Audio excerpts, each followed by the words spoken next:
وحش بحيرة اليد فلاد ونيكي. والآن غاص وحش يد البحر في هذه البحيرة مع فلاد ونيكي. ألم يريا تلك اللافتة؟ هو مكتوب هنا تحذير من وحش بحر اليد. وهنا في الأسفل يوجد نص آخر: وحش بحر اليد يعيش في هذه البحيرة. وهناك قفز فلاد ونيكي للسباحة. لا بد أن فلاد ونيكي قد أغفلا هذه اللافتة أيضا. مكتوب هنا بخط كبير: خطر، السباحة ممنوعة. ومع ذلك ذهب فلاد ونيكي للسباحة في هذه البحيرة. بالطبع أنت تعرف الأخوين فلاد ونيكي، إنهما يريدان الاستمتاع، ومع هذه الحرارة قفزا ببساطة في البحيرة. سأركض الآن إلى البحيرة وأحاول إنقاذ فلاد ونيكي من وحش بحر اليد الشرير. اضغطوا على زر الإعجاب الآن. نأمل أن يجد فلاد ونيكي وينقذهما. أين اختفى فلاد ونيكي ووحش بحيرة اليد؟ لا أستطيع العثور عليهم في أي مكان. آمل ألا يحدث شيء لصديقي المفضل بينما يسبح في هذه البحيرة بالخلف. شاهدوا الفيديو حتى النهاية. يا رفاق، لقد بحثت في البحيرة بأكملها، لكنني لم أجد فلاد ونيكي، ولم يكن وحش بحر اليد موجودا هنا أيضا. لحسن الحظ أنت بخير ولم يحدث لك شيء، ولكن ماذا سنفعل الآن؟ لنطلق طائرتنا المسيرة ونبحث في البحيرة بأكملها من الجو. هذه فكرة جيدة حقا، لكنني خائف جدا من وحش البحر. لحسن الحظ أنكم معنا. سنذهب الآن إلى المنزل ونطلق الطائرة بدون طيار معكم. تعالوا معنا. توقف، أعتقد أن وحش البحر يخرج من تلك البالوعة هناك. معك حق، الوحش يطاردنا. يجب أن نغادر من هنا بسرعة. لقد تمكنا للتو من الهروب من وحش بحيرة اليد بأعجوبة. لذلك سنطلق الطائرة بدون طيار الآن فورا وننقذ فلاد ونيكي. طائرتنا بدون طيار تحلق الآن، ويجب أن نجد فلاد ونيكي بأي ثمن. أنت محق. هناك شابان يركضان في الأسفل. لقد وجدناهما أخيرا. لا، انتظر لحظة. انظران الأمر بدقة أكبر. هؤلاء ليسوا فلاد ونيكي. أنت محق تماما. هؤلاء مش فلاد ونيكي، بس إنهم يروحون الآن. هذا يعني أن هذين الشابين يريدان إعطائنا تلميحا. من المؤكد أنهما يريدان تحذيرنا. بالطبع هذه إشارة، وانظر إلى أين يركضون، نحو البحيرة. لقد تسلقوا الآن السور خصيصا حيث كتب ممنوع الدخول. ألا يدركون مدى خطورة ذلك؟ فهذا هو وحش هانسل تماما. ربما هؤلاء هم أصدقاء فلاد ونيكي. انظر إلى تلك اللافتة، مكتوب على اللوحة تحذير. لقد رأينا للتو لوحة مشابهة. بالطبع وحش هانسل موجود بالداخل تماما. أو مشينا أيضا إلى البحيرة. يريدان منا أن نحلق فوق البحيرة. وها هو وحش هانسل هناك. يمكنكم رؤية ذلك. وحش هانسل الشرير موجود هنا داخل البحيرة. كان الأطفال على حق. يبدو الأمر مخيفا جدا، وانظر كم هو ضخم. لكن أين فلاد ونيكي؟ هذا يعني أنه يجب علينا البحث عن فلاد ونيكي هنا. لم نكتشفهما بعد، فقط الطفلان ووحش الهانسل. ربما تمكن فلاد ونيكي من الهرب ويختبئان في مكان ما هنا. آمل ألا يكون قد أصابهم مكروه، فأنت تعلم كيف يتصرف وحش الهانسل. يجب أن نطير الآن فوق هذه البحيرة بالكامل معكم لنجد فلاد ونيكي. لكن ربما اختبأوا جيدا في مكان ما بينهما. وحش بحر اليد غاص مجددا تحت الماء لأنني لا أراه. بالطبع هو تحت الماء لأنه يبحث عن فلاد ونيكي في هذه البحيرة. حسنا، سنبحث معكم عن فلاد ونيكي. لا، ها هما فلاد ونيكي يختبئان هناك. هذا يعني أنهم بخير. لقد تمكنا من الهروب من وحش البحر اليدوي. وحش البحر لم يكتشفهما بعد. هذا يعني أن وحش اليد البحري في البحيرة أيضا، وفلاد ونيكي هناك كذلك، وهذا يعني أن كلاهما في خطر. بالطبع لم يقرأوا اللافتات هنا التي تحذر من وجود وحش البحر فيها. يا رفاق، نحن بحاجة إليكم. لا تغادروا أبدا. يجب أن تساعدونا الآن في إنقاذ فلاد ونيكي. نأمل أن ننجح في ذلك معكم بالتأكيد، لذا اتركوا إعجابا. سأقوم الآن بالتحليق فوق البحيرة بأكملها معكم. لابد أن فلاد ونيكي قد ذهبا إلى مكان ما. قد رأيتم للتو طائرتنا المسيرة في انعكاس البحيرة، ولكن أين فلاد ونيكي؟ هنا فلاد ونيكي، وهما يهربان من وحش بحيرة الأيدي. لا، وحش البحيرة اكتشف فلاد ونيكي ويطاردهما. يا إلهي، انظروا إلى ذلك. فلاد ونيكي يسرعان كثيرا ويحاولان الهروب من وحش بحر اليد. يسبحون ويسبحون ويسبحون. أعتقد أنهم نجحوا. أعتقد أنهم تمكنوا من الإفلات من وحش بحر اليد بأعجوبة. هل أنت متأكد تماما؟ ولكن إلى أين ذهبا إذن؟ إنهما يختبئان هنا في مكان ما. ربما وصلا إلى اليابسة ويختبئان الآن في الغابة. بالطبع بين كل هذه الأشجار، ولكن ماذا اكتشفنا؟ وحش بحيرة اليد يمكنه الخروج إلى اليابسة أيضا. لقد رأيتم ذلك. وحش بحر اليد خرج من غطاء البالوعة. هذا يعني أنه يستطيع الخروج إلى اليابسة، وهذا يعني أنه يجب أن يكون مخبأ جيدا لفلاد ونيكي. لقد حلقت عاليا جدا الآن، لكني لا أرى أحدا. أنا أيضا لا أرى أحدا على الإطلاق. فلاد ونيكي يتصلان بنا. لحسن الحظ ظننت أن مكروها قد أصابهم. أقلعوا فورا. مرحبا فلاد ونيكي، كيف حالكما؟ هنا فلاد ونيكي. نحن الآن على اليابسة، وقد نجونا بالكاد من وحش بحيرة اليد. كان خلفنا مباشرة وكاد يمسك بنا. لا نعرف أين هو الآن، لكنه لا يزال يتربص في مكان ما في البحيرة. نحن قادمون إلى منزلكم الآن. افتحوا الباب عندما نصل. سنكون عندكم خلال 3 دقائق تقريبا. لا يمكننا إضاعة ثانية واحدة. ساعدونا قبل أن يعود. أنهى فلاد ونيكي المكالمة. هل سمعت ما قاله فلاد ونيكي؟ ماذا علينا أن نفعل الآن؟ ولكن ماذا لو لم يأتي فلاد ونيكي وحدهما، بل أيضا وحش البحر الشرير ذو اليد؟ فقط أنت من يستطيع منع ذلك الآن بترك إعجاب لهذا الفيديو. لكي تنجح خطتنا حقا يجب علينا الآن بناء كل الفخاخ معكم. مقلبنا الأول هو مقلب النايلون يا أصدقاء، تعرفونه. لقد نجح دائما مع فانتوم، لقد نجح مع الجميع، وسنعيد بناءه اليوم. هيا بنا. لهذا سنلف الكثير من غلاف الطعام حول بوابة الحديقة هنا أصدقائي، ونأمل أن يصطدموا بها ثم يسقطوا، لأن الغلاف البلاستيكي شفاف. إذا لم ترها واصطدمت بها فقط فقد أوقفتهم بالفعل. أصدقائي المقلب الأول جاهز. مقلبنا الثاني هو الكلاسيكي، مقلب دلو الماء. هنا فوق هذا الباب أصدقائي إنه الكلاسيكي المطلق، لذلك يستخدم كصورة مصغرة. مقلب دلو الماء، لكن هذه المرة لن نملأه بالماء بل بمفاجأة صغيرة. ماء الخيار، هذا هو دلو الماء الخاص بنا. سنملأه الآن بالكثير من الماء، لأننا سنضع هذا الدلو لاحقا على رأس الباب. إضافة صغيرة، يضاف أيضا ماء مخلل. لا، ما كان اثنين دائما، لكن هذه المرة مع رائحة خل مقرفة. بماء الخيار، إنه ماء الخيار. سنضع هذا الدلو الآن هنا فوق الباب، وعندما يفتح فلاد ونيكي الباب لاحقا نأمل أن يقع الدلو على رأسيهما. هذا أحد أطرف المقالب. لازم تظلوا متابعين وحطوا إعجاب واكتبوا برانك في التعليقات.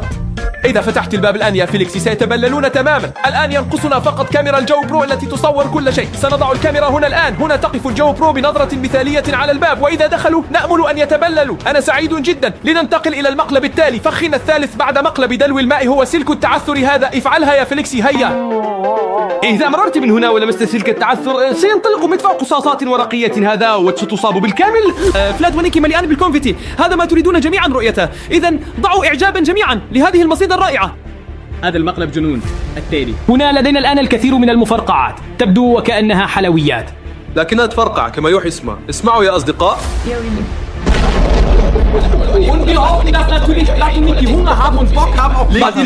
سيفزعون من الفرقات العادية. صحيح، يأخذون حلوى هنا، يشوفوننا فتفرقع فيخافون. والآن لدينا النهائي الكبير.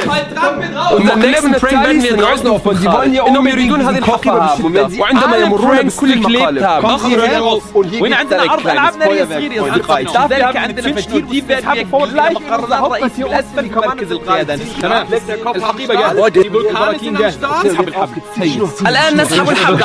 سيتم صدقنا الآن منصوبة. لقد رأيتم ذلك. لدينا بالخارج غلاف بلاستيكي، ثم لدينا دلو الماء ومدفع قصاصات الكبير جدا وألعابنا النارية. الآن ينقصنا فقط فلاد ونيكي. علينا الآن فلاد ونيكي يجذب فلاد ونيكي إلى منزلنا، ولكن كيف يمكننا أن نفعل ذلك؟ لدينا هنا ظهيرة مصدورة. كيف يمكننا ونيكي وجذب الماء إلينا؟ علينا أن ننتبه. وحش البحر اليدوي يطلق فلاد ونيكي وقد يدمر دروننا. علينا حتما ماء من ظهير عالية جدا حتى لا يدمر وحش البحر اليدوي اسمه صغيرتنا المثيرة. إذا لدينا فرصة ليأتي فلاد ونيكي حقا إلى هنا ويقع في فخاخنا. اشتركوا بقناتنا مرة أخرى وشاهدوا الفيديو حتى النهاية. فقط لابد أن تفعل بكلام. أنا مش عايزنا كيف على اللي تنفع سهل عند إن شاء الله نجد فلاد ونيكي ووحش البحر اليدوي. طائرتنا المسيرة أصبحت الآن في الجو، ونبحث عن فلاد ونيكي. كل فخاخنا جاهزة. الآن ينقصنا فقط الأخوان. أنا متحمس جدا لدلو الماء، هذا سيكون رائعا حقا. كل المقالب مضحكة جدا. نأمل أن نجد فلاد ونيكي بسرعة بطائرتنا. نطير معكم مشينا على طول الشارع ونأمل أن نجد فلاد ونيكي. أنتم تعرفون كيف يبدوان. تي شيرت برتقالي وآخر أصفر، والاثنين بالتأكيد بالخارج، وها قد أتيا. يمكنكم رؤيتهم يمشون في الشارع. بالضبط كاس جابل. تيشيرت برتقالي، تيشيرت أصفر. وهل هم في طريقهم إلينا؟ صحيح، هذا الطريق طويل جدا سيقودنا إلينا، لكن هذا لا يعني أنهم سيأتون إلينا حقا. أظن الاثنين يتشاجرون. ترون يدفعان بعض. أنت صحيح، الأمر ليس بشيء بل يتشاجرون، ولكن على ماذا يتشاجرون إذن؟ للأسف طائرتنا بدون نظام، فلا نسمع ما يقولان. ربما يكون لهذا علاقة وحش البحر اليدوي. هل تقصد أنهم في جانب وحش البحر اليدوي؟ لا أصدق ذلك. فلاد ونيكي كانا دائما هادئين تماما. كانوا تشوفوا هالشيء أكيد. فلاد ونيكي إخوة، وهن بالعادة بيحبوا بعض، بس هون متخانقين. إنهم يقفون فقط ولا يتقدمون، ويذهبون الآن إلى المرعى. أنا لا أعرف ماذا يفعلون. علينا أن نستدرجهم إلينا. أريدهم بشدة أن يقعوا في كل مصائدنا. وأنت بالتأكيد تريد أن تراه أيضا، لذلك اترك إعجابا وستنجح كل الفخاخ. تخيلوا لو مشوا لحد حديقتنا يجي في النهاية الألعاب النارية الكبيرة. ألعاب نارية؟ أحب الألعاب النارية. علينا الآن أن نحاول استخراجها إلينا. لم يعودوا يتحدثون مع بعضهم البعض. أترون ذلك؟ يقفون ظهرا لظهر ولا ينطقون بكلمة واحدة. لكن الكبير عم يتفق الآن. أنتم ترون ماذا يفعل الكبير؟ هكذا لن نقدرهم أبدا. عليهم أن يتصالحوا مجددا ويجعلوا الطائرة تتبعنا. فلاد يعتذر لنيكي. فلاد هو الكبير الذي يرتدي اللون البرتقالي. هذه فكرة جيدة. إذا اعتذروا الآن ربما يواصلون التقدم. ويمكنك أن ترى ذلك. يشيرون لشيء. ماذا يقصدون؟ كاميرتنا المراقبة؟ لا، على الأرجح وحش البحر اليدوي لأنه كبير جدا. هل تعتقد أن هذا لا يزال حقا من قرب فلاد ونيكي؟ لقد تمكنا من الهروب من وحش البحر اليدوي. هذا يعني أن وحش البحر اليدوي كان يطارد فلاد ونيكي هنا، وأحدهما أراد هزيمته والآخر أراد الهرب. لا أصدق لك، يجب أن نتماسك. إذا ركضوا يمينا الآن فسيأتون إلينا. هم ينفصلون. فلاد يذهب يمينا ونيكي يسارا. وماذا لو جاءنا واحد فقط؟ العالم علينا حتى أنك لو أنتم ترونه وهو يلاحق نيكي الصغير. انظروا كم هو كبير، إنه بشع للغاية. ماذا يفعل وحش البحر اليدوي؟ لا أصدق، أتمنى أن لا. يرجع بسرعة، اجري. يمكنكم رؤيته. نيكي يركض عائدا لفلاد. جيد، يجب أن يبقى الإخوة متحدين. هذا يعني أن نيكي نجا من وحش البحر اليدوي بفارق شعر. لكن هذا يعني أيضا أن وحش البحر اليدوي موجود أيضا. يا ناس أتمنى أن لا يأتي وحش البحر اليدوي إلى منزلنا. هذا لن يكون جيدا. هذا كبير جدا. الفخاخ لا يمكنها العمل أبدا. انظروا إليهما يتحدثون عن شيء ما. طبعا وحش البحر اليدوي لأنه كان نادرا جدا. ونيكي يقوم ببعض حركات اليد. أنا أقول لك، أحد الأخوين يريد أن يهزم وحش البحر اليدوي والآخر يفضل الهرب. رأيتموه؟ لقد تصافحا للتو وكأن فلاد نيكي أنقذ حياته. يعمل صفقة يغادرونهما الآن، والأمر الجيد هو أنهم يلقون مباشرة إلينا. لا تقلقوا، أنتم تعلمون جيدا. لقد أعددنا لكم هنا 5 فخاخ وكلهم مضحكون جدا. لا تقلقوا أبدا وشاهدوا الفيديو حتى النهاية. الجيد أن كلاهما ركضا يمينا، هذا يعني أنهما قادمان إلينا الآن. يجب عليهم الآن ولا يحيد عنه. البحر اليدوي يمكنكم رؤيته، يطارد الاثنين. وفلاد ونيكي لا يرون إنه بالضبط خلفه. لا يستديرون. فلاد ونيكي لا يعلمان أن وحش اليد البحري يطاردهم الآن. إنه هناك في أقصى الخلف وهم لا يتحركون. لا أستطيع النظر. يمكنكم رؤيته يا أصدقاء. لا إعجابا الآن بفلاد ونيكي ليذهب إلى منزلنا. لكن انظر، وحش البحر ذو الأيدي في طريقه إلينا أيضا، لأنه بالضبط طريقنا الصحيح. يواصل الطيران ونراقب فلاد ونيكي. متشوق جدا لأرى أين يذهبون. ماذا هناك؟ ولا هذه سيارة كبيرة هناك. هل يذهبون إلى الجرار؟ الجرار هو الذي له عجلات كبيرة كهذه. يريدون به هزيمة وحش البحر اليدوي أو تسوقه بعيدا، فالجرار أسرع بكثير من المشي. لا أعرف ما يفعلون. هم لا يعلمون طبعا أن وحش البحر اليدوي يلاحقه الآن. نيكي فعل هكذا للتو، يريد قيادة الجرار بشدة. لكن ما معهم مشاع، لا يمكنهم فتح الباب. بالطبع الجرار مقفل، لا يمكنهم الحفاظ على الإطلاق. يذهبون إلى مكان ما ويشيرون إلى بيته. أجل، بالطبع بهذا الطريق عليكم فقط أن تمشوا مباشرة وبعدها ستصلون إلينا مباشرة. يبدأون بالركض، يركضون مباشرة إلى بيتنا.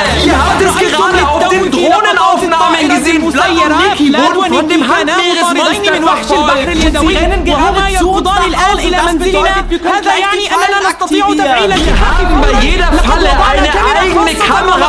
عند كل فخ، وبهذا يمكننا رؤية ما يحدث لفلاد ونيكي في كل فخ. Flatt und Niki müssen auch gleich jeden Moment da sein. Wir werden jetzt in den Keller gehen und schauen. Wir sind jetzt bei uns im Keller. Hier kann uns Flatt und Niki nicht finden. Und wir schalten jetzt direkt zur Kamera المدخل. Ihr seht hier schon die Kamera am Eingang. Aber da ist noch niemand. Und da ist eine Frischhaltefolie unter Lassen الأول. Sie kommen wirklich zu uns nach Hause. ترونه هو الغلاف البلاستيكي نأمل ألا يكتشفوه. عليهم الدخول مباشرة وسيكون مضحكا. إنهم يصعدون الدرج. أنا متشوق جدا لما سيحصل. يدخلون مباشرة. ترون يا أصدقاء، لقد اصطدموا به للتو. لقوا إعجابا الآن باللايك ما أن المقلب الأول قد نجح. أخونا الأول قد نجح تماما وهم يمرون من تحتها مباشرة.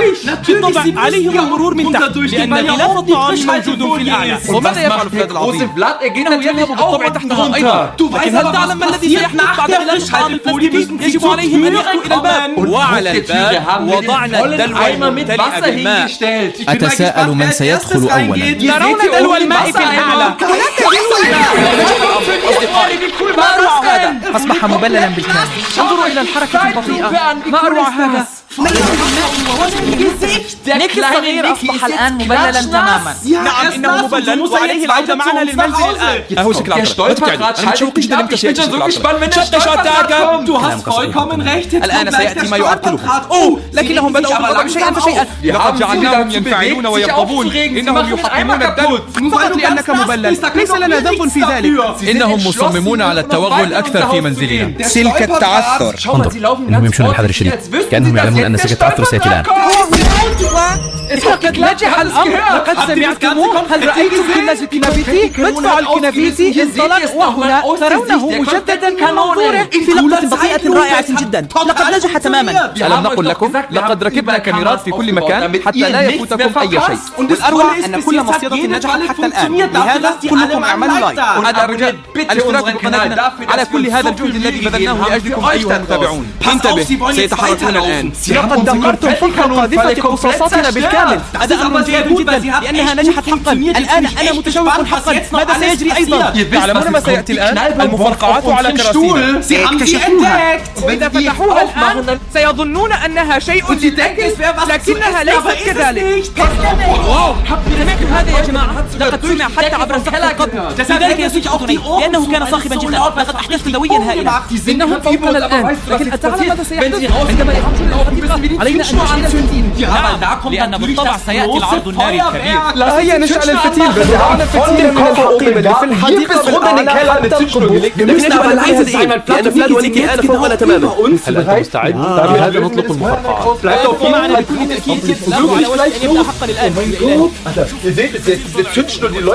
تصعد الآن إلى الحديقة إلى الحديقة. لا تبالغوا يكفي أن ترون الفتيل. إنه يصعد الآن إلى الأعلى تماما حتى الحديقة وهناك الحقيبة. يا جماعة اسمه لايك ده شيء برانك تاني في التعليقات يا عم. نعرف كم تعال الفتيل مشتعل ويتجه للأعلى ويمكنكم هنا رؤية الفتيل على الأرض وهي تذهب ببطء شديد الآن فورا إلى الألعاب النارية. على الرغم من أن فلاد ونيكي يرونهما لا يعرفان ما سيحدث الآن. شاهدوا الألعاب النارية على وشك البث. صوتي شوفني الآن وصوت عاليا. يا إلهي هل يمكنك رؤية ذلك؟ لقد نجح الأمر يا أصدقائي. فهل الأخير قد نجح بالفعل. وفلاد ونيكي لا يستطيع أن يمسك الحقيبة لأن الألعاب النارية فوقها. ما أروع هذا. كل فخاخنا نجحت. استنى معهم شر ويهربون. هل يمرون بالحديقة هكذا أم إلى أين؟ لا أعرف. ماذا نفعل الآن إذا هرب فلاد ونيكي؟ أظنهم يهربون. يجب أن نصل. لا أستطيع تصديق ذلك. كل فخ على عدة النجاح. لكن فلاد ونيكي هربا من الحديقة. ماذا نفعل الآن؟ نتصل أيضا أنا وأنتم بفلاد ونيكي. أتمنى أن يردوا. لكن لا أحد يرد. لدينا ظهيرة أنزغير غونة دي كانت تعال فلاد ونيكي فلاد ونيكي. إذا يجب أن نسمع بأنت لابد أنهم ما زالوا بالجوار. أتركوا إعجابا لأن مصائبنا نجحت بهذا الشكل والآن سنطلق طائرتنا إلى الأعلى بها. أنا متحمس جدا لأرى أين سيركض فلاد ونيكي الآن بعد أن استدرجناهم إلى فخاخهم. بعد الفخاخ هرباهما الاثنان ببساطة عبر الحديقة. انظروا إلى تحت. هل ترون خلف السيارة البيضاء الكبيرة هناك من يمشي؟ هل هؤلاء ربما فلاد ونيكي؟ أنقل الطيران. كم سيكون رائعا لو وجدنا فلاد ونيكي مبللين تماما. انتظر لكن هذا مجرد شخص واحد. هذا نيكي وهو أخوه الصغير. نيكي وحدها. وأين فلاد؟ وسترون لو أعدتم الشرطة لا تزال بيده. أخفيناهم في الحديقة مع المفرقعات. وأخذ هو الحقيبة. لكن أين أخوه؟ أين فلاد؟ بإمكانكم أن تروا نيكي يتحدث بالهاتف الآن. قد يكون مع أخيه فلاد. هل نيكي ربما يخطط لشيء شرير بعد كل انتخاب؟ أو أنهم انقسموا بسبب وحش البحر اليدوي. طبعا، لأن وحش البحر اليدوي لا يزال أيضا قريبا منا. يا جماعة إياكم أن تبتعدوا، سنتبع نيكي الآن. هناك سيارة. لا، انتبه جيدا، خلفك السيارة. ماذا لو فلات في هذه السيارة؟ وحش البحر اليدوي يختبئ في السيارة محشورا. نيكي تحكي مع الشخص في السيارة لأنه لا يعرف الطريق، يسأل عن الطريق لأنه يريد الذهاب لمكان ما. يجب علينا حتما أن نواصل. هذا الفيديو فائق الروعة يا جماعة، لا تغلقوا ويجب أن تشاهدوه حتى النهاية. أنا متحمس حقا الآن. ماذا ستفعل نيكي هنا بمفردها؟ ربما يلتقي حالها مع فلاد. لكن مع مين؟ مع فلاد، متأكد. فلاد ونيكي أخوان، بطبيعة الحال من المفترض أن يلتقيا مجددا. لكنهم للتو التقوا هنا ثم افترقوا. شوف، الحقيبة بيده، كأنه لا يريد التخلي عنها أبدا. يمكن أنهم انشجروا، هو أراد الحقيبة وفلاد أراد الحقيبة. ماذا يفعل الآن؟ إنه يجلس. ماذا يفعل؟ هل يبكي يا ترى؟ مستحيل. هل ربما فقد أخاه؟ أم أنه يضحك؟ هل يضحك فلاد أم نيكي؟ أم يبكي فلاد أم نيكي؟ إنه سعيد. أعتقد أنه سعيد. أنه تخطى أخاه. والحقيبة معه وحده. هل هذا يعني أن فلاد ونيكي متخاصمان؟ تذكرون في البداية تشاجروا أيضا. ترون كيف نيكي تمشي هنا بثقة المنتصر. إذا كان هذا صديقا له بالتأكيد، وهو لا يزال وحيدا، لكنه بالتأكيد يقابل خيرا ما. على النظريات لا عليكم بمشاهدة الفيديو كامل. أنا الآن متشوق جدا ماذا سيحدث ومع من سيلتقي. انظر، إنه يطرق على هذا وهو يلتقي بوحش البحر. ترون بأنفسكم وحش البحر يفعل ما يشاء، مع أن البحيرة خضراء مثل البطيخ. يغوص وحش اليد البحري ببساطة. أين رومي؟ ما أعرف أين رومي، لكني لاحظت أن وحش اليد البحري بدأ يخاف منا ببطء. صحيح، أنت محق، إنه يهرب في كل مرة من بحيرة كبيرة إلى بحيرة صغيرة، والآن إلى أصغر بحيرة، وفي كل مرة نرى فيها وحش اليد البحري يغوص، ويغوص أسرع بكثير. ما قلنا في المرة الماضية دمرت سفينة كاملة، الآن نراها وقد اختفت. هذا بفضلكم، لأنكم أعطيتم إعجابات كثيرة، وبهذا تساعدون رومي أيضا. والخبر الجيد هو أننا معكم ومع رومي لدينا فرصة لهزيمة وحش البحر الشرير هذا. انظر هنا على اليسار، هل ترى هذا العشب؟ عشب البحر. ماذا لو كانت يد مختبئة هنا؟ ليس اليد فقط، الوحش كله قد يختبئ تحت العشب. فلنطير الآن معكم أقرب إلى هذا العشب ونفتش بالكامل.